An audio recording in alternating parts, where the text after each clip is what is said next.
नमस्कार, आप देख रहे हैं द खटक और मेरा नाम है आदित्य। जोधपुर के उदय मंदिर थाना क्षेत्र में एक सनसनीखेज मामला दर्ज हुआ।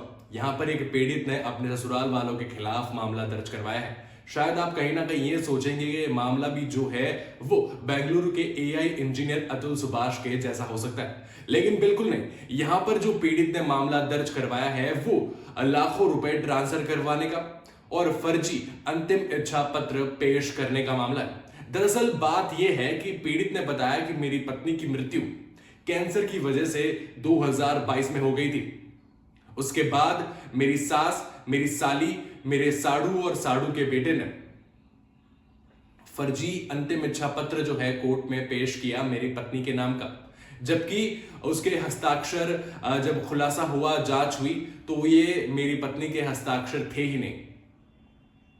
पीड़ित ने जब रिपोर्ट दी तो उसमें उसने बताया कि मेरी पत्नी की मौत के बाद उसका मोबाइल जो है मेरी सास ने अपने पास रख लिया और उसके बाद एक एक करके कई लाख रुपए जो है मेरी पत्नी के खाते से अपने खातों में अलग अलग जगह पर ट्रांसफर करवाए, जिसमें मेरी सास का साथ मेरी साली, मेरे साडू और मेरे साडू के बेटे ने भी दिया और इन्हीं के खातों में जो है पैसे ट्रांसफर हुए हैं।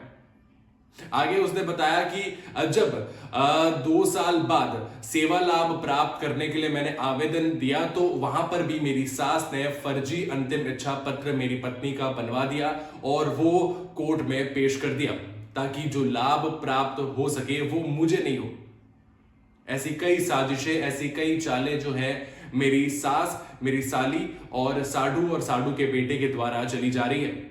ऐसे कई सनसनीखेज और संगीन आरोप जो है उस पीड़ित ने अपनी सास और ससुराल वालों के खिलाफ लगाए हैं। अब देखना ये होगा कि ये मामला अब कितना आगे जाता है और इस मामले पर क्या आदेश दिए जाएंगे, क्योंकि ये कहीं ना कहीं सनसनीखेज तो है। एक पीड़ित जो अपनी सास पर आरोप लगाता है, एक पीड़ित जो अपने पूरे ससुराल वालों के खिलाफ आरोप लगाता है कि मेरी पत्नी के कई जो पैसे हैं, लाखों रुपए जो हैं वो शायद कहीं ना कहीं मेरे होने चाहिए थे, लेकिन एक चाल चल के, एक साजिश के तहत मेरी सास और मेरे ससुराल वालों ने वो सारे रुपए जो हैं वहां से ऐंठ लिए। मौत के बाद फोन भी अपने पास रखा और एक सबसे बड़ा आरोप ये है कि फर्जी अंतिम इच्छा पत्र जो है मेरी पत्नी के नाम का बनवा दिया गया। पीड़ित का कहना है कि मेरी पत्नी को कैंसर था और लगभग 7 दिसंबर 2022 को उसका देहांत हो गया। तो अब आरोप यही है। अब देखना ये होगा कि आरोप सिद्ध होते हैं या नहीं होते हैं, या इसमें भी कोई गफलत नजर आती है। उदय मंदिर थाना क्षेत्र के जो अधिकारी हैं, पुलिस अधिकारी हैं, वो इस मामले की जांच कर रहे हैं। लेकिन फिर से बताते चले आपको कि 2 बड़े आरोप जो हैं पीड़ित ने अपने ससुराल वालों के खिलाफ लगाए हैं। पहला आरोप लगाया है संपत्ति हड़पने का और दूसरा आरोप लगाया है फर्जी अंतिम इच्छा पत्र पेश करने का। अब देखना ये होगा कि ये आरोप जो है सच साबित होते हैं या इसमें भी कोई ना कोई गफलत नजर आती है।